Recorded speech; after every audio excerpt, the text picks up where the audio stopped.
안녕하세요. 주식주의 스트라이크 최은정입니다. 나흘째 이어진 외국인들의 순매수 속에 기관까지 1,000억 정도 매수 우위를 기록하면서 코스피가 1990선 회복을 했고요. 이제 2,000선 회복을 눈앞에 뒀습니다. 벤버네키 연준 의장이 양적 완화를 지속하는 내용의 발언을 할 것이다 기대가 된 데다가 오늘 일본에서는 기존의 통화 정책을 유지하겠다는 발언이 있었는데요. 시장에는 긍정적으로 해석이 됐습니다. 코스닥 쪽도 상황을 봐야겠죠. 코스닥 시장에서는 외국인 투자자들이 닷새째 매수 우위를 기록하고 있습니다. 코스닥 지수 5거래일째 오르면서 오늘 종가는 574포인트였는데요. 외국인 투자자들이 최근에 코스닥 시장에서 연일 주식을 사는데 과연 어떤 종목들을 살까 궁금해서 좀 찾아봤더니 최근 4거래일 동안 서울반도체, 위메이드, 파라다이스, 게임빌 등 2분기 실적 기대감이 확실시 되는 종목들 위주로 담고 있었습니다. 자, 시장에서는요, 미국의 양적 완화 출구 전략이 본격화하기 전까지는 외국인들의 코스닥 사랑이 지속이 될 것이다. 이렇게 분석을 하는데요. 앞으로의 시장 상황이 궁금하기도 하고 기대가 되기도 합니다. 오늘도 저희 주식쇼 스트라이크와 함께 하시면서 시장 상황 분석하시고 전문가의 강의도 챙겨가시고요. 종목 상담까지 3마리 토끼를 모두 다 잡아가셨으면 좋겠습니다. 종목 상담 받으실 수 있는 참여 방법부터 소개를 해드릴게요. 전화, 문자 모두 가능하십니다. 전화는 서울지역번호 02-3153-2619번 통해서 주시면 되겠고요. 문자는 무료로 보내주세요. 013-3366-0110번입니다. 오늘 수요일인데요. 수요일의 감독님은 과연 어떤 분이 되실지 화면으로 먼저 공개합니다. 성장성이 전조된 섹터 및 종목을 통한 1차 필터링, 가치 분석과 결정적 모멘텀을 통한 2차 필터링으로 종목의 흐름 및 진행 상황을 추적 분석하고 매매 시점을 파악한다. 김용준 전문가의 알찬 강의, 지금 만나볼 수 있습니다.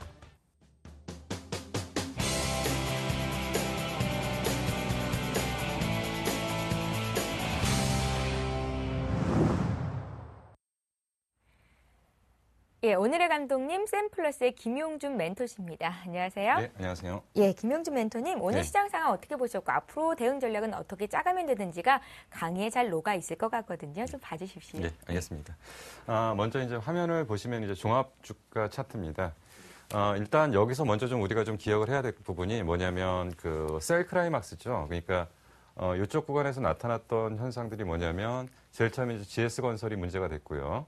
그리고 이제 만도가 되면서 결국 GS건설이 실적이 그 예상치하고 많이 차이가 나면서 일단은 매도가 나왔고, 그리고 또 이제 만도는 이제 한라건설 관련해 가지고 한라건설의 그 유상증자를 갖다 만도의 이익 금액만큼을 유상증자를 하겠다. 그러면서 GS건설이 뭐 한 2, 3일 정도 하한가를 들어갔었고요. 만도 역시도 큰 폭으로 하락하면서 거의 시장의 마지막 공포 분위기를 조성했죠. 근데 항상 기억하시는 게 뭐를 기억하셔야 되냐면 이런 셀 클라이막스에서는 일반인들이 도저히 못 버티게 만듭니다. 못 버티게 만들고 결국은 이러다가 지나고 보니까 물론 이제 그때 그 당시에 문제됐던 종목은 그렇지만은 지나고 보니까 그 자리가 저점이더라. 그래서 일단은 지금 반등을 하고 나니까 이제는 그럼 2,000포인트에서 이걸 추격을 해야 되느냐 말아야 되느냐 이런 고민들이 좀 있겠죠. 그래서 일단은 길게 보니까 결국은 코스피는 아직도 하단은 1,900이고요. 상단은 지금 2,050포인트를 크게 상향 돌파 못하는 지금 장기 박스권에 지금 갇혀 있다라고 좀 볼 수가 있습니다. 그러면 지금 이제 또 이제 코스닥을 한번 봐야 되겠죠. 코스닥 차트를 보면은 코스닥도 요번에 이제 어떤 현상이 좀 벌어졌냐면 요번에 이제 그동안 계속적으로 말씀드렸던 게 뭐였냐면 기관하고 외국인이 올해는 1월 1일부터 시작해서 정확하게 현재까지 매수 규모를 상당히 키우고 있습니다. 그리고 시장 전체의 볼륨에 비해서 얘네들이 사는 금액들이 상당히 크고요. 그리고 외국인과 기관이 이렇게 같이 사들어오는 때가 거의 없었다라고 말씀을 드렸던 부분인데 요번에 여기서 한번 큰 폭의 어떤 조정을 좀 줬었고요. 그리고 다시 요번에 한번 큰 폭으로 좀 조정을 줬습니다. 근데 여기서 조정폭이 4일 연속 음봉이 강하게 떨어지긴 했는데 이때 기관들이 하루에 거의 1,000억을 넘게 팔았었던 거죠. 그래서 요 기간 동안에 그 기관들이 팔아댄 규모만 해도 거의 한 2,000억 정도 가까운 규모가 됐었습니다. 근데 생각보다 지수가 큰 폭으로 안 빠졌어요. 전체적으로 상승한 거에 비해서. 그리고 추세대 자체는 지금 상승으로 지금 진행되고 있습니다. 그럼 여기서 이제 고민이 되죠. 어떤 고민이 되냐? 자, 이제 그 우리가 오랫동안 기간 조정을 받았던 대형주로 갈 거냐. 지금 오랫동안 기간 조정을 받았고 그리고 웬만큼 종목들이 많이 빠진 것 같아요. 대형주 기준으로는요. 뭐 예를 들어서 뭐 화학주 같은 경우는 거의 이제 고점 대비로 반토막에 반의 반토막 난 것들도 상당히 많고요. 그러니까 이런 것들은 충분히 빠졌다라고 생각이 들어서 저점 공략을 하려고 하는 사람들이 있고요. 이제 새롭게 시작하는 중소형주는 이제 그 코스닥 종목 지수로 이제 대별해서 본다라고 말씀드렸죠. 근데 이게 사실은 굉장히 장기 박스권입니다. 지금 그 일봉으로 봐서 그런 거고 주봉으로 길게 늘어뜨려서 보면은 사실은 지금까지 올라온 게 없어요. 어떻게 보면. 지금 2009년도 고점 찍고서 2009년도 고점에서 2013년도까지 지수가 크게 박스권을 상향 돌파한 적이 없고 이제 보면 어쨌든 박스권을 이제 뚫고 나오는 그런 느낌들을 좀 받고 있거든요. 그래서 그러면 이제는 전략을 좀 다시 한번 좀 전면적으로 좀 조정을 해봐야 되는 거죠. 그러면 대형주로 가야 되느냐, 중소형주로 가야 되느냐. 이게 또 이제 고민입니다. 근데 이제 그 최근에 나오는 얘기들이 그 얘기죠. 뱅가드 물량 70%에서 80% 정도 나왔고 많이 남아 봐야 한 2조 남았다. 2조는 이제 시장에서 물량도 아니죠. 그럼 이거 다 나오면 이제 본격적으로 상승할 거다. 미국 계속 올라오는데 우리나라 못 올라왔던 거 한꺼번에 반영해 줄 거다. 환율 문제다. 얘기 많죠. 근데 결국 결론으로 봤을 때는 그러면 대형주 땡길 때 못 땡길 거냐는 거죠. 삼성전자 150만 원에서 200만 원 가는 게 현실적으로 지금 장을 주도할 수 있느냐. 그럼 저 바닥권에 있는 화학주들이 반에 반토막 난 것들이 다시 원상복구하는 시점이 가능한 거냐. 뭐 이런 얘기들을 해야 되는데 결국 그만한 지금 대안들이 없다는 거죠. 시장에서. 그래서 지금 대형주는 계속적으로 말씀드리는 게 수급이 안 됩니다. 수급 주체가 안 돼요. 물론 이제 그 외국인들의 매도가 진정되긴 했지만 얘네들이 위로 사주는 주식은 밑에서 위로 사주는 쪽이 있어야지 형성이 되는데 지금 현재 수급의 주체는 기금 하나밖에 없다는 거죠. 투신도 아니고 기금인데 기금은 자금 성격이 뭐냐면 절대로 공격적으로 위로 사가는 그런 매매 스타일은 아니라는 거죠. 그래서 항상 주식시장에서는 올라가려고 그러면 투신이 매수를 하던가 아니면 외국인의 그 공격적인 펀드들이 위쪽으로 싸줄 때 움직이는데 지금 대형주는 이런 흐름이 아니라는 거죠. 근데 중소형주 쪽으로 보니까 이런 구성들이 현재 가능하다는 얘기죠. 그래서 지금 다시 한번 좀 전반적으로 이제 이거에 관련된 좀 얘기들을 좀 정리를 해볼게요. 자, 일단 수급적인 부분부터 먼저 좀 잠깐 체크를 하겠습니다. 지금 기관들은 어디가 정점했냐면 4월 말이 정점했어요. 4월 말에 1조까지 샀다가 이제 그 4월 중순에 이미 1조를 채웠다가 1조로 왔다 갔다 하다가 결국은 지금 어디까지 왔냐면 6,600억까지 줄인 거죠. 그러니까 지금 최근에 매도 규모를 많이 늘렸습니다. 근데 이 물량을 누가 받아갔냐? 외국인이 제일 처음에는 모든 시작을 누가 했냐면 외국인이 먼저 했습니다. 외국인이 빵 치고 나오니까 기관들이 가만히 있다가 어느 순간인가 달라붙어서 하루에 막 1,000억씩 사들였거든요. 코스닥을. 그러다가 어느 순간인가 더 매수 규모를 못 늘리고 이제 최근에 확 줄였죠. 확 줄였는데 그 부분을 결국은 최근에는 누가 사들였냐면 그 외국인이 8천억까지 샀다가 이제 1조까지 올라왔어요. 이제 이거는 어저께까지의 집계고 오늘 조금 샀으니까 조금 더 늘어났겠죠. 근데 지금 외국인들이 지금 가지고 놉니다. 어떻게 가지고 노냐면 오늘 아침에 코스닥 시장이 시작할 때는 이렇게 위에서 시작했죠. 위에서 시작했다가 외국인이 계속 팔아댔어요. 그래서 얼마까지 팔았냐면 118억까지 팔아댔거든요. 그러니까 지수가 계속 밀리는 거죠. 그러다가 얘네들이 여기서 딱 턴을 해가지고는 오후장부터 매도 규모를 쭉쭉쭉쭉 줄이더니 결국은 나중에 플러스 100억까지를 사더라는 거죠. 그럼 저점 대비로 봤을 때는 200억 이상 샀던 거고 요거를 갖다가 이렇게 밀어버리니까 매도 유발이 되는 게 기관이 매도가 유발이 됩니다. 기관이 따라서 쭉 밀다가 어느 순간에 탁 제끼면서 딱 걷어들이니까 지수가 반등을 쭉 하면서 종목들이 따라오는 거죠. 지금 외국인들은 제가 계속적으로 강조드리지만 이게 단순하게 지금 들어오는 게 아니다라는 얘기를 계속 드립니다. 단순하게 들어오는 것이 아니고 지금 시장 규모가 달라요. 시장 규모가 다른 게 거래소에서 1조는 아무것도 아닙니다. 거래소에서 1조는 아무것도 아닌데 코스닥에서 1조는 엄청나게 큰 자금입니다. 사실 코스닥에서 지금 시가총액이 가장 높은 게 아직까지는 셀트리온인데 셀트리온이 해봐야 이제 3조밖에 안 돼요. 그러면 삼성전자는 시가총액이 얼마냐? 150조잖아요. 150점은 이거하고 시장 규모가 비교가 안 되는 거죠. 그렇기 때문에 얘네들이 여기서 1조로 샀다는 것은 코스타 거래소 기준으로 역으로 환산하면 10조를 산 거하고 거의 같은 규모거든요. 그럼 얘네들 이 1조를 어떻게 팔아먹을 거냐는 거죠. 그래서 계속적으로 말씀드린 게 이 수급의 주체 자체가 외국계 중장기 펀드고 특히나 이것을 주도하는 것은 유럽계도 아니고 중국계도 아니고 미국계다. 그리고 계속 말씀드렸던 게 미국계 펀드와 유럽계 펀드에 가장 큰 차이가 있다. 유럽계 펀드는 주식을 살 때 특정 종목을 사는 게 아니에요. 그 시장을 묶어서 한 바구니를 사는 그 바스켓으로 산다는 얘기를 많이 하고요. 그리고 얘네들은 특정 종목에 대한 매매 타이밍을 잡기보다는 전체적인 시황에 따라서 물량을 줄이고 빼고 하는 과정들을 보이는데 미국계 펀드는 특징이 뭐냐면 밀기 시작하면 그 종목을 계속 밀어버려요. 그래서 시황과 상관없이 종목의 펀드멘탈에 이상이 없을 때까지 끝까지 밀어붙인다는 거죠. 근데 지금 현재 이 수급을 짜고 있는 이 주체들이 미국계 장기 펀드가 지금 주도를 하고 있다는 거죠. 그래서 주식 투자를 오래 해보신 분들은 아시겠지만은 뭐를 기억하셔야 되냐면 90년도 후반에 나타났던 저퍼혁명입니다. 그때 우리나라는 듣도 보도 못한 기관 투자자들은 듣도 보도 못한 논리였어요. 퍼가 낮은 거. 그래서 대표적으로 이 당시에 부동산 많은 회사들. 그래서 뭐 섬유회사나 이런 것들 그런 것들이 보통 만호제강인 이런 것들이 바닥에서 30배씩 40배씩 올라가는 장이 있을 때 초등에는 이해도 못했습니다. 국내 투자자들이. 대체 이게 뭐 하는 짓인지. 그러다가 나중에 위로 가서 이 저퍼에 대한 진실을 알고 숨은 자산 찾기 게임을 한 거였죠. 그 당시에. 그래서 나중에는 부동산 가진 종목들이 폭등하는 시대가 나중에 기관이 주도를 해서 나타난 거죠. 외국인이 저퍼에 바람을 불어넣었을 때.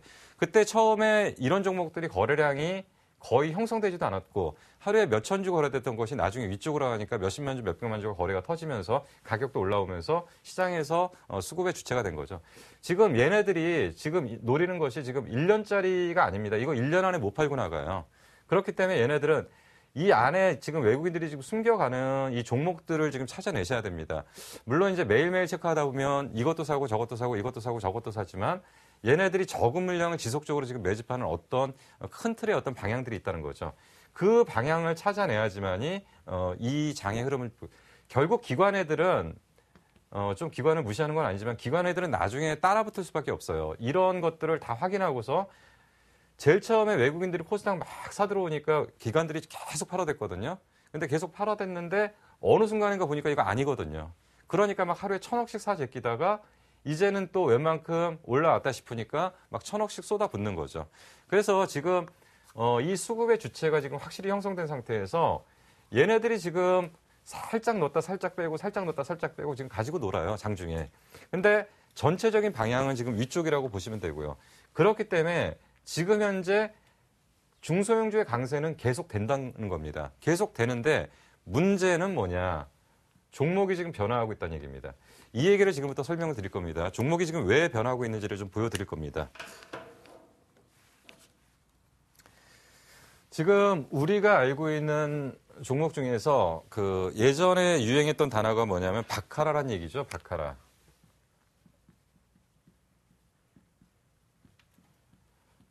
이게 뭐 예전에 그런 얘기를 하더라고. 바이오, 카지노, 딴따라 해가지고 바카라라고 얘기를 하던데 바이오 쪽에서 지금 분명히 뭐가 나타났냐면 조정이 나타났어요. 조정이 나타났는데 굉장히 크게 조정이 나타났습니다.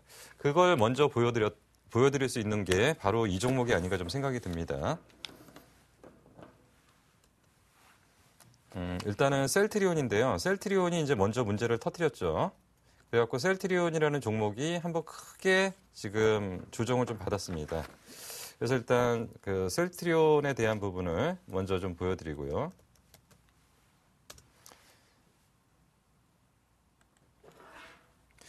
이게 지금 이제 코스닥이 그때 앞부분에서 보여줄 때 2번 정도 큰 충격을 받았던 부분이 뭐냐면 이 셀트리온 정도가 이제 시가총액 1위 업체인데 얘가 이렇게 폭락을 했다는 얘기죠. 그렇기 때문에 중소형주는 역시 믿을 게 못 된다라고 지금 아마 시장에서 해석이 된 것 같고 그러면서 이제 얘가 조정을 받으면서 서서히 무슨 기미가 좀 보였냐면 바이오 쪽의 전반적인 수급이 좀 악화되고 있었습니다. 바이오 쪽의 전반적인 수급이 악화되면서 셀트리온이 그동안 많이 올라온 것도 있었고요. 이게 이제 시장에서 이제 신뢰가 기본적으로 상실되는 부분들에서 근데 아직까지도 예전에 올라온 거 기준으로는 많이 올라와 있어요. 근데 셀트리온이라는 회사는 그 무시할 수는 없는 게 어쨌든 간에 바이오에서 실질적으로 수익을 내고 그걸 가지고서 장사를 해서 꽤 많은 돈을 벌었기 때문에 그 부분은 무시할 수 없습니다. 이건 이제 우회 상장하는 때 처음에 이제 신규 상장되면서 올라온 거고 그러면서 실질적으로 이제 실적이 뒷받침되면서 여기까지 올라온 거죠. 상당히 많이 올라왔는데 계속 고점에서 못 가다가 이제 제대로 한번 딱 조정을 좀 깊이 받은 겁니다. 그러면서 바이오 쪽의 전반적인 지금 분위기들이 좀 안 좋아졌어요. 그래서 바이오 쪽에서 셀트리온을 제외한 나머지 쪽에서 바이오의 1세대라고 할 수 있는 종목들이 몇 가지가 있었습니다. 거의 바이오의 1세대 격으로 지금 불리는 종목들이 이제 이런 종목들인데 이제 LG생명과학이요. LG생명과학이 지금 주봉으로 보니까 아무것도 아닌 것 같은데요. 지금 이제 그 최저점 3만 원을 깨고 2만 8천 원부터 한 단계 올려서 이게 이제 한 5만 원까지 갔죠. 5만 원까지 갔다가 조정받고 다시 한번 올려붙였고요. 근데 그 LG생명과학은 실체가 있습니다. 무슨 실체가 있냐면 분명히 바이오에 대한 실체가 있어요. 그래서 얘네들은 1세대에 같이 묶여서 올라왔다가 조정받고서 먼저 치고 나가는데 이게 그 신약 19호가 이제 그 국내 신약 19호가 발표가 되면서 이게 이제 그 치고 올라갔고요. 그리고 거기에 따른 지금 조정을 좀 받고 있는 겁니다. 근데 얘네들은 그래도 이제 그 어느 정도 회사의 실체들이 있고 그리고 신약에 대한 기술력이 어느 정도 검증이 됐고 그렇기 때문에 프리미엄을 주더라도 높이 살 수 있는 종목 중에 하나지만 분명한 건 지금 이 종목들이 조정을 받았는데 얘네들이 재차 상승세로 접어들기 전까지는 바이오 1세대 종목에 대해서는 크게 지금 상승을 하기는 좀 어렵다라고 지금 보는 거고요. 그리고 이제 그 LG생명과학하고 같은 맥락에서 크게 움직였던 것이 뭐냐면 코롱생명과학입니다. 코롱생명과학도 거의 바이오 1세대라고 보시면 됩니다. 코롱생명과학도 지금 이제 최저점. 이제 코롱생명과학이 신규 상장해서 10만 원까지 갔다가 거기서 이제 그 굉장히 장기적으로 조정을 받았죠. 그리고 나서 2만 3천 원까지 굉장히 기간 조정을 오래 받고서 여기서 이제 2만 4천 원부터 올려가지고 이제 10만 원까지 올린 겁니다. 예전 가격까지 올린 거예요. 근데 그 예전 가격까지 올리고서는 지금 계속적으로 어떤 그 올라갔다 내려갔다의 과정을 보이지만 결국 전고점을 돌파를 못하고 결국 최근에 조정폭이 나타난다. 그러니까 지금 무슨 얘기를 드리냐면 바이오의 전반적인 종목들이 1세대 종목군들이 끝난다는 겁니다. 바이오의 1세대 종목군들이 끝난다. 그럼 바이오가 완전히 끝나는 거냐? 절대 아닙니다. 바이오는 앞으로 향후 장을 주도할 만한 중심축에 있는 거 분명히 맞습니다. 그러면 다음에 바이오 갈 때 뭐 사야 되죠? 하면 우리는 늘 하는 방법이 뭐냐면 셀트리온, LG생명과학, 코롱생명과학 이런 것들을 먼저 접근을 한다는 거죠. 근데 과연 얘네들이 예전같이 이렇게 움직여줄 수 있을까냐는 거죠. 바이오가 움직이더라도 바이오의 종목이 바뀔 겁니다. 바이오의 종목이 바뀔 거고 우리는 계속 여기서 왜 안 올라가지 하고 있는데 엉뚱한 쪽에서 바이오의 그 중심축을 끌어가면서 그쪽에 새로운 종목군들이 형성되는 패턴들이죠. 지금 그러한 지금 과도기적인 어떤 상황에서 준비 작업들을 지금 하고 있습니다. 지금 역시 헬스케어도 분명히 중요해요. 헬스케어도 중요한데 우리가 지금 이제 헬스케어 하면은 뭐 사려고 하냐면 이런 거 사려고 그러는 거죠. 오스템 임플란트 좋대요. 오스템 임플란트 좋대는데 문제는 뭐냐면 지금 어디서부터 올라왔냐면 10,000원부터 이제 8,000원 정도를 저점을 해서 이게 올라와서 지금 4만 원 정도까지 올라온 거죠. 이거 오스템이 그 재평가를 받았던 가장 큰 이유 중에 하나는 뭐냐면 오스템 국내 시장이 문제가 아니라 해외 자회사 쪽에서 실적의 턴 이게 이제 가장 결정적인 모멘텀이었고 이게 올해 자회사 실적 턴의 원년이다. 그거 지금 다 반영해 준 겁니다. 그러면 이제 사신 분들은 뭐라고 하냐면 자회사 실적 턴하는데 왜 안 올라가? 왜냐하면 메이저들은 지금 빠졌거든요. 메이저들은 지금 물량 줄이고 다 나가 있어요. 근데 이제는 아마 우리들만의 게임으로 일반인들끼리만 지금 열심히 하고 있는 거죠. 지금 그렇기 때문에 이런 종목군들을 다음에 헬스케어 갈 때 여기서 놀고 있으면은 종목들이 안 된다는 거죠. 분명히 말씀드리는 게 바이오나 헬스케어가 굉장히 크게 움직일 거예요. 근데 문제는 뭐냐면 얘네들은 아니라는 거죠. 그래서 지금 종목들이 바뀌는 겁니다. 그래서 이 종목들이 바뀌는 거를 빨리 이해를 해야 된다라고 지금 말씀을 드리는 거고요. 지금 요번에 이제 또 큰 축에서 좀 나왔던 게 이제 뭐였냐면, 이제 그 싸이죠, 싸이 관련해가지고 뭐가 있었냐면은, 엔터 관련주들이 난리가 났었죠. 엔터 관련주들이 난리가 났는데 어느 시점인가 갑자기 SM을 시작으로 해서 YG 엔터까지도 그리고 최근에 나가수라는 프로를 만든 노엔까지도 지금 급락을 하고 있는 중이거든요. 일단 이 차트는 잠깐 간단하게만 짚어보면서 다음 얘기를 할게요.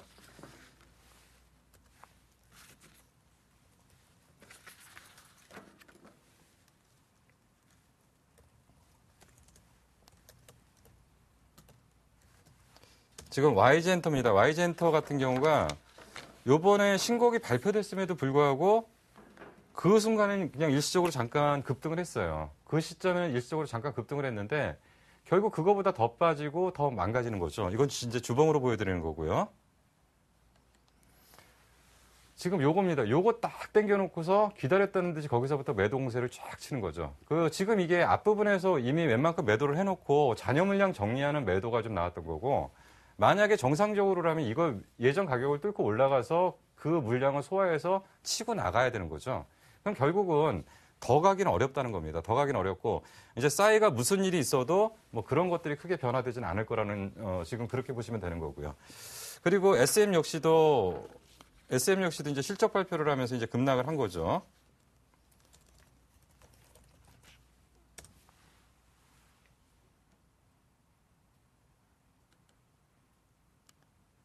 예, 잠깐만. 요 부분인데요. 조금 길게 보겠습니다.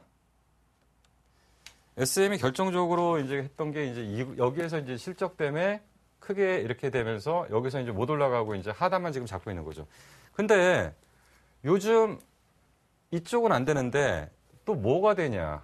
최근에 보니까 영화 쪽은 되더라는 거죠. 영화 관련주들, 뭐 극장을 하는 쪽이라든지 뭔가 이런 식으로 지금 시장들이 지금 많이 변화되고 있습니다. 이 부분을 좀 빨리 좀 캐치를 하셔야 되고요. 게임주들도 이제 이제 시간이 좀 제한이 있어서 그냥 종목 얘기로 이제 말씀을 드릴게요. 지금 어떤 현상이냐면 게임주에서 1세대 종목군들이 모바일 게임주라고 그래요. 컴투스, 위메이드, 드래곤플라이 이런 것들이 이제 1세대 종목이었습니다. 근데 최근에 컴투스니 위메이드니 반등이 나와요. 근데 크게 빠진 상태에서 반등이 나오는 거고요. 반등은 좀 제한적일 거고 일단 전고점 비슷하게까지 가는 경우들도 있어요. 근데 결국 얘네들이 완전히 뚫고서 예전처럼 어떤 상승 추세를 이어가는 게 아니라 최근에는 액토즈 소프트니 조이맥스니 이런 것들이 여기에 대한 시장의 대안으로 나온다는 거죠. 근데 게임주에 대해서는 게임주가 향후 장의 어떤 중심축으로 쓰기는 좀 어렵다라고는 보여요. 그래서 이쪽은 조금 요 정도까지만 좀 말씀을 드리고요. 최근에 그래도 안 빠지는 종목 중에 하나가 이제 카지노 관련주입니다. 카지노 관련주가 지금 안 빠지는 게 뭐냐면 카지노는 단순한 모멘텀만 갖고 움직인 게 아니에요. 단순한 모멘텀만 갖고 움직인 게 아니라 분명히 거기에 대한 실적이 나와줬습니다. 실적이 나와줬기 때문에 좀 차이가 있더라는 거죠. 이제 파라다이스가 이제 시가총액 거의 2, 3위 쪽에 왔다 갔다 하죠. 이제 서울 반도체하고 이제 왔다 갔다 하는데 파라다이스, GK의 강원랜드 얘네들은 일단은 뭐 투자하는 입장에서는 그 남의 피를 봐서 돈을 버는 데니까 투자를 꺼려 하시는 분도 있습니다. 그렇지만 어쨌든 간에 얘네들은 실적은 확실히 나와요. 강원랜드 같은 경우는 실적이 너무 좋은데도 사실 주가는 저평가예요. 근데 이거는 이제 투자를 좀 기피하는 어떤 그 도덕성의 그 문제를 갖고 있는 분들은 이런 쪽에 좀 투자를 안 하는 분들이 좀 있거든요. 그래서 사실은 이쪽은 수급이 좀 안 돼서 그렇지 저평가는 맞아요. 그리고 뭐 파라다이스니 GKL이니 강원랜드 이런 것들은 괜찮다라는 거죠. 근데 지금 최근에 좀 왔다 갔다 하는 게 이제 이쪽입니다. 전자결제주가 조정을 받을 가능성을 지금 계속 보이는데 아직 본격적으로 조정 들어가진 않아요. 근데 이런 것들조차도 좀 흔들릴 수 있다.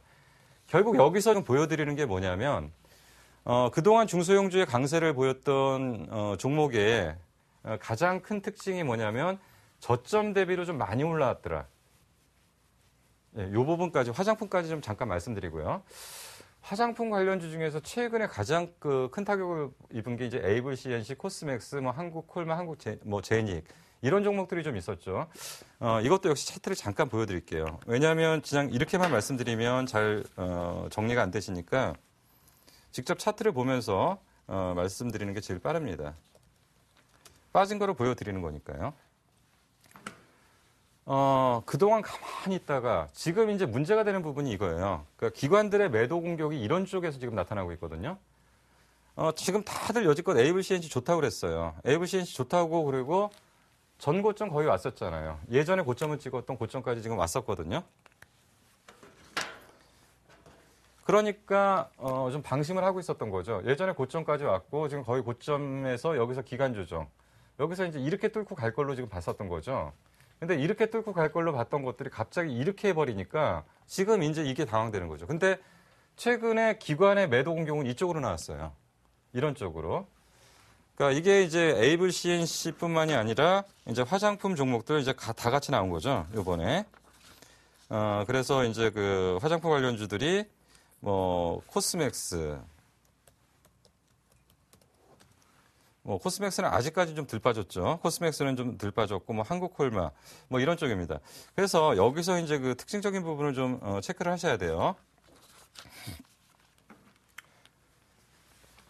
최근에 매물 공격을 받는, 집중적으로 공격을 받는 종목들의 특징은 뭐냐면,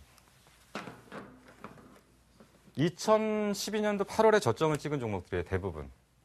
그리고 거의 상승의 1세대 종목군입니다. 그리고 바닥 대비로 최소한 서너 배가 올라왔어요. 그리고 이거 땡긴 거 누가 땡겼냐면 기관애들이 땡긴 거예요. 기관애들이 좋다고 땡긴 거고 최근에 이거를 무너뜨린 게 기관애들이 무너뜨린 겁니다. 그러면 지금 기관애들이 얘네들은 차익 실현을 할 수 있는 거예요. 그래서 지금 현재 코스닥 종목들이 급격하게 시세가 변하는 것은 이쪽에 공통점을 갖는 거고 그리고 또 이 종목들의 특징이 뭐냐면 성장성에 대한 기대감만 높았고 실적에 대한 속도가 주가 상승을 못 따라왔던 것이 가장 문제이기 때문에 이제 본격적인 차익 실현을 하는 겁니다. 그렇기 때문에 이렇게 두들겨 맞은 종목들은 이거보다 더 큰 수급이 들어오기 전에는 주가가 못 간다라고 지금 보시면 되고요. 근데 지금 시장에서는 지금 새로운 그 대안들이 지금 형성이 되고 있어요. 지금 시가총액 상위 종목 아까 보여드렸던 것이 대부분 코스닥에서 시가총액 상위 비중이 높은 종목들입니다. 근데 이 시가총액 상위 종목분들이 반토막이 나는데도 불구하고 지금까지 지수가 올라왔다는 거죠. 그거는 뭐냐면 얘네들의 버금가는 것들을 뭔가 지금 담고 있다는 얘기입니다. 그래서 지수는 점진적으로 상승하는데 우리가 알고 있는 과거의 종목은 빠지고 있는데 이거를 커버하는 다른 종목군들이 지금 시장에서 형성되고 있기 때문에 이게 향후 변화되는 종목의 중심축이라는 겁니다. 이거를 갖다가 이해를 해야 되는데 이제 앞부분에서 잠깐 이제 시작하기 전에 그 앵커님이 말씀하신 것처럼 최근에 서울 반도체 집중적으로 사고 있어요. 서울 반도체 집중적으로 사고 있으니까 얘가 시가총액이 최근에 2만 원에서부터 얼마까지 올랐냐면 한 3만 3천 원까지 올랐나요? 3만 5천 원까지 올랐나요? 이러면서 얘가 이제 시가총액 한 5, 6위 정도에서 시가총액 2위권까지 이제 급부상을 하는 거죠. 그러면서 얘가 커버하는 지수폭을 나머지가 빼도 지수는 안 빠지는 거죠. 그러니까 이런 식의 어떤 지금 상황들이 그래서 최근에 LED 관련 종목의 주가 상승, 누멘스도 시가총액이 적은 건 아니니까 코스닥 시장에서는 4천억이면 굉장히 큰 겁니다. 근데 이런 종목들이 지금 바닥에서 지금 2배 정도 올라오면서 전체적인 지수의 하방을 잡아주고 있으면서 얘네들은 따로 가는 거죠. 그러니까 이쪽은 팔면서 얘네들은 사는 거죠. 이런 과정들이 지금 나타나고 있고요. 그러니까 LED 관련 종목군들이 이런 식의 어떤 시가총액을 지금 잡아주고 있다는 거고요. 몇 가지 종목군들이 있습니다. 근데 그걸 갖다가 이제 어떤 이렇게 묶음으로 아직 완성이 안 돼요. 왜 완성이 안 되냐면 지금은 얘네들이 패를 다 안 보여줍니다. 얘네들이 다 패를 다 보여주면 자기네들이 앞으로 끌고 나가야 하는데 일반인들이 먼저 치기 때문에 얘네들이 지금 패를 최대한 숨기고 있어요. 근데 몇몇 가지 종목군들의 어떤 가능성들이 지금 굉장히 나타나고 있고요. 그런 측면에서 지금 가장 강조드리는 부분은 뭐냐면 중소형주의 강세는 지속되는데 내가 가진 종목은 안 갈 수 있어요. 그게 뭐냐면 예전 종목이라는 거죠.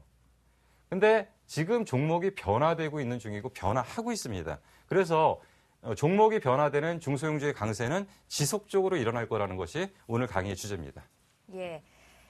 김용준 멘토의 시장을 보는 뷰는 변함이 없었습니다. 중소형주는 계속 갈 것이다. 다만 종목의 변화가 있을 뿐이다.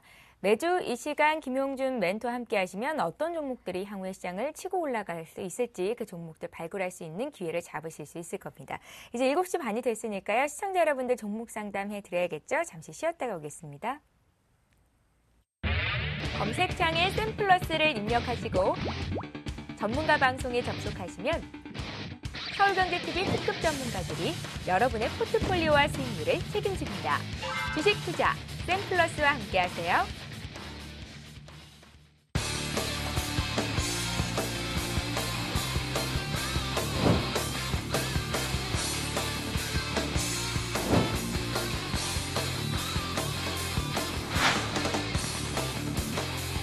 여러분들의 계좌가 남들에 비해서 아니면 주식시장 전체에 대비해서 항상 추가 수익이 나도록 최선의 노력을 다하도록 하겠습니다.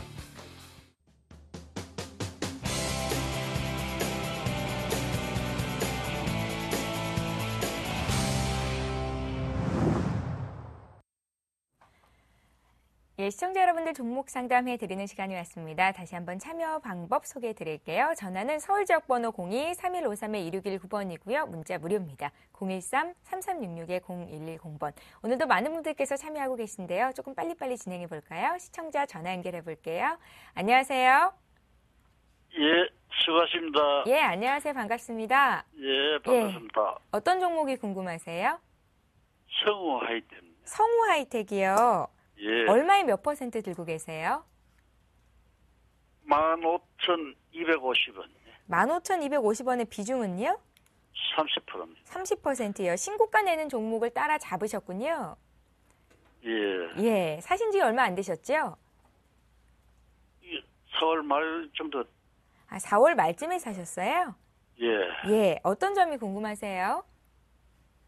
이 종목이 17,000원까지 갈까 안 갈까 이게 좀 궁금합니다. 한 17,000원 선에서는 목표가를 자르실 예정이시고요. 예, 예, 알겠습니다. 정확하게 목표가 이 정도 갈 수 있을지 의견을 주시니까요. 진단하는 게 수월할 것 같습니다. 잘 한번 들어보십시오. 예, 예, 김용준 멘토님, 네. 성화혜택이요. 네. 올 한 해 동안 40%나 올라갔더라고요. 예, 많이 올라왔고, 근데 일단 지금 제가 조금 그 답변을 드리기가 어려운 게 예. 16,600원이거든요. 지금 현재 가격이. 근데 이제 17,000원 갈 수 있을지를 물어보니까 이거는 이제 가격 기준으로 한 400원 정도만 올라오면 끝이거든요. 예. 근데 이제 요거는 그러니까 사실 이 구간을 뭐 이렇다 저렇다 지금 말씀드리기는 좀 어렵고 이제 전체적인 방향성을 좀 말씀드려야 되겠죠. 전체적인 방향성을 말씀드리는데 일단 자동차주는 뭐 엔화 환경에 대해서 부정적이다라고 하는데 부품주는 그래도 일본과 관련 부분이 있기 때문에 부품주는 그래도 엔화 환경에 긍정적이다라는 얘기를 지금 계속하면서 오히려 이제 최근에 보니까 자동차주의 움직임보다는 자동차 부품주의 움직임의 탄력도가 좋다라는 분위기는 좀 형성이 되고 있습니다. 거기다가 이제 성화이텍 같은 경우는 초대형주는 아니거든요. 그러니까 뭐냐면 시가총액 상위에 굉장히 무거운 종목들이면 요즘 이제 그러니까 위로 올릴 수 있는 수급의 주체가 잘 형성이 안 되기 때문에 쉽게 가지는 못하는데 성화이텍 정도면 기관이 건들 수 있는 웬만한 사이즈 정도는 될 것 같아요. 그렇기 때문에 그런 분위기에서 지금 최근에 좀 기간 조정을 많이 받았는데 지금 아마도 4월 말 정도라고 하시니까 요 언저리 좀 어디서 사신 것 같거든요. 요쪽 어디서. 그래서 요쪽 언저리에서 사셨고 지금 봤을 때는 기간상으로는 한 뭐 20일에서 30일 정도 요 정도 현재 보유하신 것 같은데요. 17,000원의 의미를 부여하기는 크게 어려울 것 같고요. 결국 지금 봤을 때는 그 어려운 구간을 끝낸 겁니다. 그 상당히 어려운 기간 조정이나 가격 조정 그리고 전체적으로 장이 좀 흔들릴 때도 잘 버텨냈거든요. 장이 크게 흔들릴 때도 잘 버텨냈다는 것은 결국은 저점 매수 세력이 있었다는 걸 일단 판단이 되고 그러면서 오늘 기준으로 해서 올라왔기 때문에 최근에 3일 동안 강하게 올라왔으니까 하루 이틀 정도는 옆으로 붙을 수는 있겠죠. 그렇지만은 결국 이 방향은 위쪽이라고 좀 봐야 되고요. 그렇다면 뭐 기술적 분석으로 그럼 어느 정도 가격대가 저항으로 일단 볼 수가 있냐. 지금 일단 매물대는 크게 지금 돌파를 했기 때문에 큰 매물대는 일단 없는 걸로 보고요. 뭐 차트상으로 봤을 때는 무상증자 기준이 됐던 가격대. 뭐 요게 지금 뭐 가격대가 얼마 정도가 될지는 정확하게 좀 계산을 해봐야 되겠지만 한 18,000원 중반 정도가 나오지 않을까 좀 생각이 듭니다. 그래서 일단 여기 정도에서는 물량이 좀 튀어나올 수 있고요. 그리고 일단 조금 긍정적인 신호는 대부분 고점에서 대량 매도를 맞으면서 강하게 음봉을 떨어뜨리는 경우가 있는데 이 종목 같은 경우에는 그렇게 급격하게 음봉을 떨어뜨리면서 물량을 털어내는 적은 없거든요. 그렇기 때문에 아직까지도 이 종목을 끌고 왔던 그 선도 그룹들이 크게 물량을 정리하지 않은 걸로 일단 봤을 때는 조금 길게 본다면 전고점 도전까지도 한번 해볼 수 있으리라고 좀 판단이 됩니다. 예. 시청자께서 말씀하신 그 목표가는 내일 당장도 나올 수 있는 가격대이기 때문에 큰 의미를 부여하기는 어렵겠다 하셨고요. 목표가를 일단 1차적으로 18,500원 정도 잡아보시면 좋겠다 생각이 듭니다. 성화이텍 봐드렸고요. 이번에 문자로 들어온 종목 하나 볼게요. IS 동서인데요. 이 종목 역시 올해 들어서 상승세가 돋보이죠. 3327님께서 매수해도 될지 산다면 얼마에 사면 좋을지를 여쭤보셨어요. 멘토님. 예. 이제 가끔 가다가 이제 신규 매수 관점에서 질문하시는 분들이 많은데요. 예. 이 종목도 지금 이제 보통 이제 그 회사 내용은 지금 이제 그 최근에 거래가 형성되면서 주가가 상승 추세로 돌아왔고, 그리고 최근에 이런 패턴의 어떤 주가 움직임들, 그런 쪽에서 지금 주가들이 좀 잘 움직이는 종목들이 좀 나타납니다. 근데 지금 이건 봤을 때는 이제 그 최저 바닥에서부터 지금 올라온 폭이 지금 크지는 않고요. 그리고 일단은 어느 순간인가 이제 매도 흔적들이 없고, 그리고 여기서 봤을 때는 급락할 때 일단 매수 흔적이 좀 나타나고 있기 때문에 이제는 그 점 정도로 지금 통과한 걸로 일단 보기 때문에 매수 관점이 좀 가능합니다. 단 4일 동안 강하게 양봉을 붙였기 때문에 여기서 좀 따라붙긴 좀 어렵겠죠. 그렇다고 한다면 지금 봤을 때는 올라올 때 저항선 역할을 했던 가격대가 이제 13,000원. 그러면 내려올 때 지지선 역할을 하는 것은 13,000원이 될 거고요. 13,000원이 올라오면서 전반적인 이동평균선들이 이제 정배열의 수렴 형태로 좀 진입할 가능성이 있다. 그러면은 지금 밑에서 올라오는 이동평균선 61선과 21선이 잠깐 조정을 받을 수 있는 가격대의 기준선을 지금 놓고 본다면 한 13,000원 정도가 될 거고, 그리고 여기 정도에서 이동평균선이 수렴될 가능성이 좀 큽니다. 그래서 너무 서두르지 않으시고 기다리신다면은 한 13,000원 초반 정도, 뭐 요 정도 타이밍을 그때의 어떤 그 분위기나 여러 가지를 봐갖고 타이밍을 좀 잡으시면 뭐 크게 무리는 없어 보이리라고 판단됩니다. 예, 좋습니다. IS 동서 봐드렸고요. 이번에 오늘 문자로 들어온 종목 중에서 시그네틱스를 볼 텐데요. 오늘 장에서 한 2.7% 올라서 이제 매수가 도달했다고 앞으로 어떻게 볼지를 여쭤보신 것 같습니다.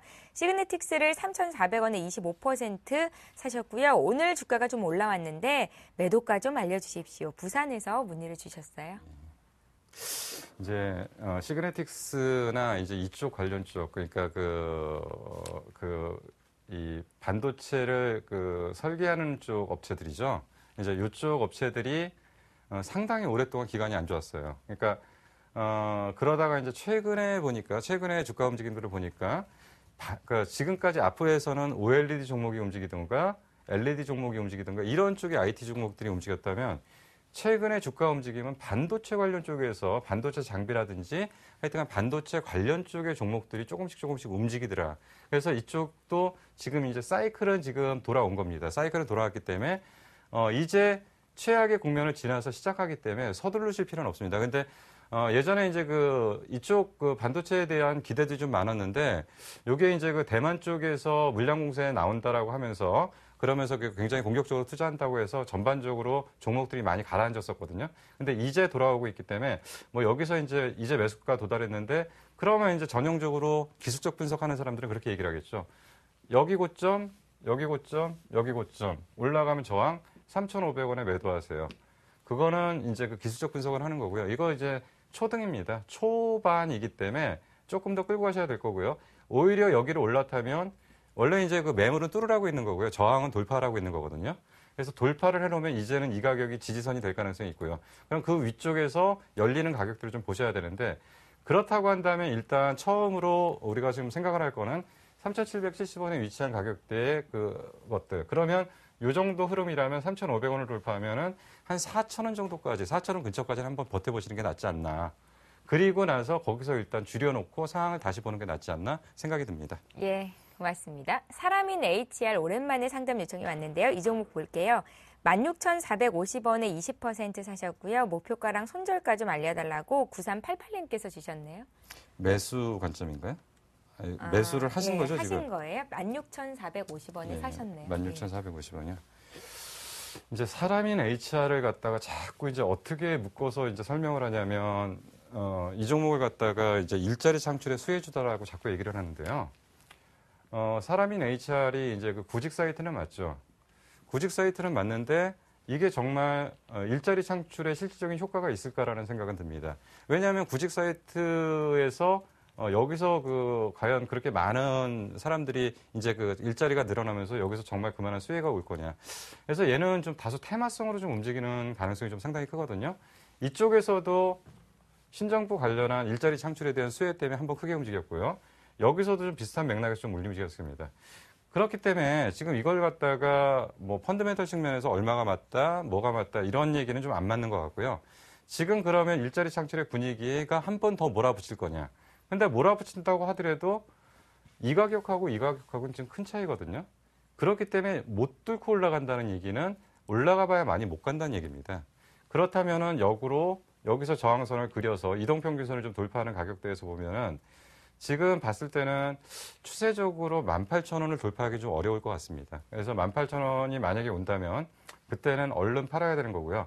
그리고 손절가는 지금 60일 이동평균선이 이탈하지 않는 범위. 그래서 60일 이동평균선은 매일 변하기 때문에 60일 이동평균선을 체크해서 60일 이평이 이탈하지 않는 범위에서는 기다려 보시고요. 올라오면 18,000원 근방에서는 정리하시는 게 낫지 않은가 좀 생각이 듭니다. 예, 포인트 가격대를 꼭 기억을 하시면 좋겠습니다. 사람인 HR 받고요. 이번에 오늘 전화를 통해서 문의가 들어왔는데요. 일진 머티리얼즈 볼게요. 11,157원에 사셨습니다. 157원 하니까 추가 매수가 몇 번 들어간 것 같은데요. 비중이 60%시고요. 계속 들고 가도 될지를 여쭤보셨네요. 제가 매수가를 잘 못 들었습니다. 예, 11,157원이요. 11,157원이 지금 60%. 거의 산 가격이시네요. 예. 일진 머티리얼이 정확하게 뭐 하는 거냐면 일렉포일이라는 데죠. 그러니까 일렉포일이라는 게 이제 어떻게 보시면 되냐면 구리선 같은 거 얇은 구리선이라고 보시면 되고요. 이제 이게 이제 활용 범위가 좀 많이 있고요. 그리고 이제 사실 일진 머티리얼이 일렉포일 가지고의 어떤 기업 가치로는 이 정도면 맞습니다. 여기서 추가적으로 크게 상승할 건 없어요. 근데 일진 머티리얼을 접근하는 가장 큰 방법은 뭐냐면 결국은 성장성이라는 개념에서 얘네들이 지금 신규로 추진하는 사업들입니다.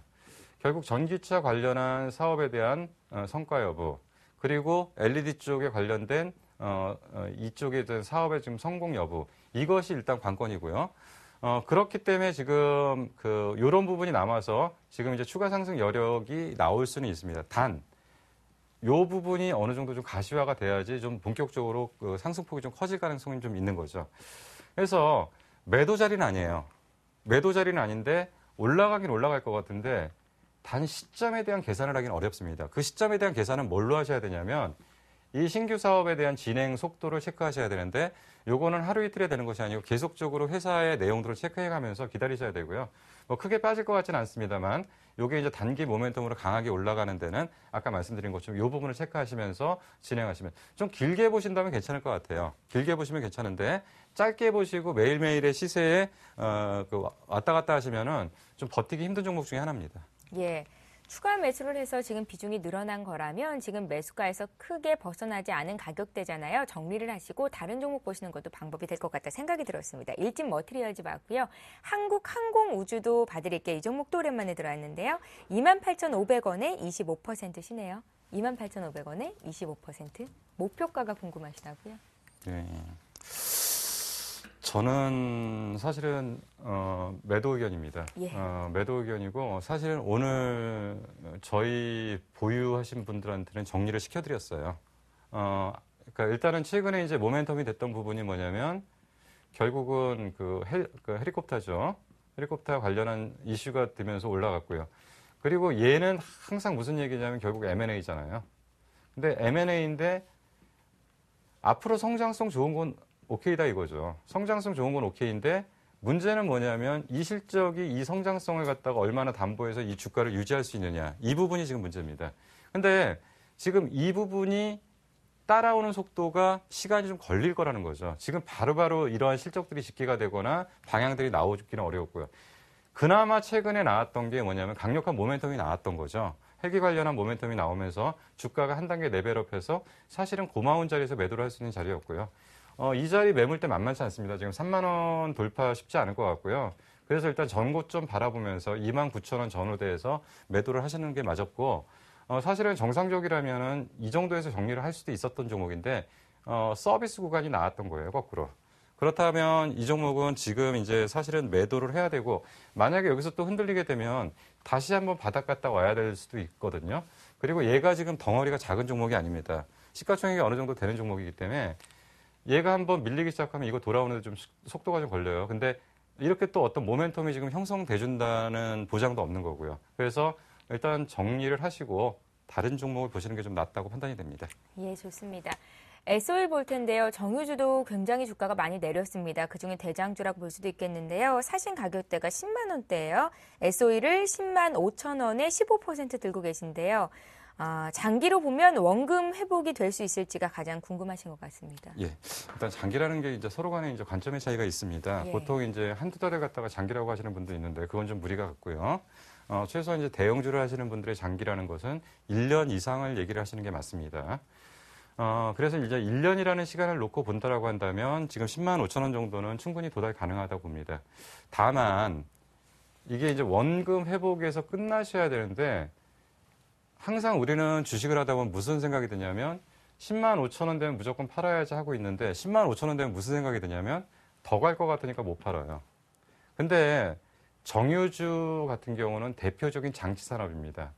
장치산업이라는 게 엄청난 자금을 투입해서 라인을 깔고 공장시설을 만드는데 이게 만약에 가동률이 떨어지게 되면은 기업의 실적에 직격탄이 날라오는 거거든요.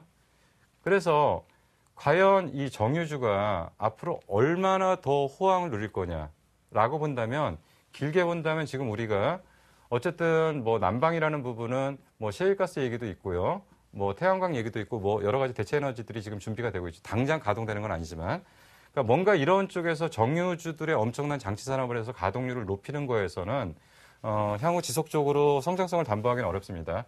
다만 SO일이 대표적인 고배당주입니다. 대표적인 고배당주이기 때문에 연말 가면은 배당 관련한 이슈가 부각되면서 이런 종목들은 충분히 올라올 수가 있거든요. 그래서 길게 본다면 연말 정도까지 본다면 배당 관련한 모멘텀으로 10만 5천 원 정도는 충분히 가능하리라고 일단 보고요. 그 정도 관점이라면 좀 기다리시면 원금 회복은 가능하리라고 판단됩니다. 예, 길게 보셔야 됩니다. 여유를 가지고 1년 이상 보신다면 SO일 10만 원대 이상으로 원금 회복 가능하다는 긍정적인 진단을 주셨습니다. 시간이 벌써 다 됐는데요. 오늘 주식쇼 스트라이크 여기서 마칠게요. 샘플러스의 김용준 멘토와 함께했습니다. 잘 들었습니다. 네, 감사합니다. 예, 저희 서울경제TV에서는 샘플러스 전문가 방송을 진행하고 있는데요. 오늘 출연해주신 김용준 멘토께서도 샘플러스 전문가 방송을 진행하고 계십니다. 멘토의 자세한 강의 내용, 투자 기법, 노하우, 종목 상담까지 모두 다 가져가고 싶으신 분들은요. 서울경제TV 홈페이지 들어오셔서 김용준 멘토의 강의 내용도 확인하실 수 있는 그 루트를 잘 활용해 보셨으면 좋겠습니다. 저희는 내일 이 시간에 다시 뵐게요. 고맙습니다.